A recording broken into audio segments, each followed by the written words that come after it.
all who seek your mercy. Lead us, Lord, from suffering to hope, from sin to redemption, and from the cross to the joy of your resurrection. Amen.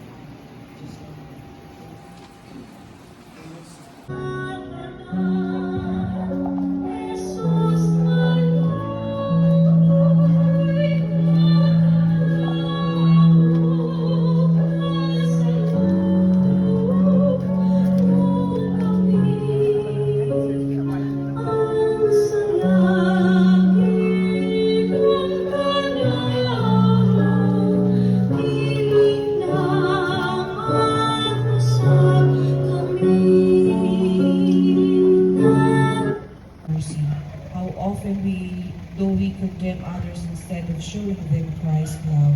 Let us pray. Lord, help us to recognize our own faults and to be merciful as you are. Amen. In heaven, holy be your name.